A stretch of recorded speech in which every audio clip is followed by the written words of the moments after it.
کتاب عرض کوم جی مالو خونه ده پکار بیا هم مخکې ورځې کې مې هغه زړه سړی کړلی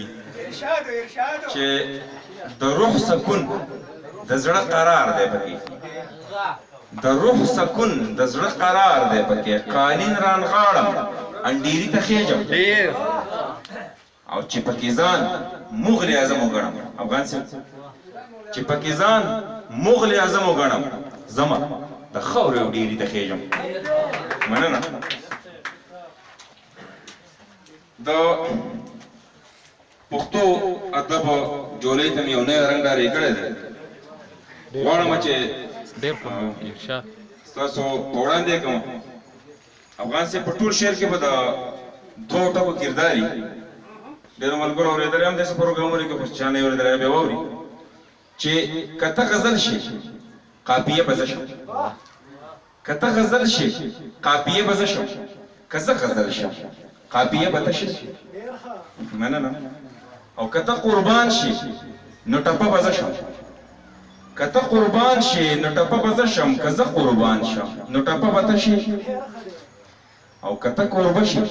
نو میلمه به زه شم که ته کوربه شي نو میلمه به زه شم که زه کوربه شم نو میلمه به ته شي او که ته پتنګ شي نو ډیوه به زه شم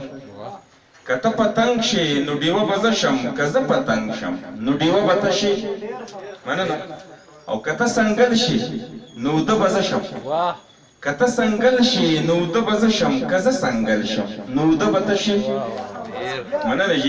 که ته سنګل شي نو اوده به زه شم که زه سنګل شم نو اوده به ته شي او که ته ساقي شي میکده به زه شم که ته ساقي شي میکده به زه شم که زه ساقي شم میکده به ته شي او که ته لمبه شي غرغره به زه شم که ته لمبه شي غرغره به زه شم که زه لمبه شم غرغره به ته شي او که ته لیمه شي نو باڼه به زه شم که ته لیمه شي نو باڼه به زه شم که زه لیمه شم نو باڼه به ته شي او که ته ډېر اوږدې کې خپل ورکېږي خو که ته سپوږمۍ شي پلوشه به زه شم که ته سپوږمۍ شي پلوشه به زه شم که زه سپوږمۍ شم پلوشه به ته شي او که ته حاکم شي نو محکوم به زه شم که ته حاکم شي نو محکوم به زه شم که زه حاکم شم محکمه به ته شي او که ته مجنون شي نو لیلا به زه شم که ته مجنون شي نو لیلا به زه شم او که زه همدرد شم نو هغه به ته شي ډېره مننه چې دا اورېدلو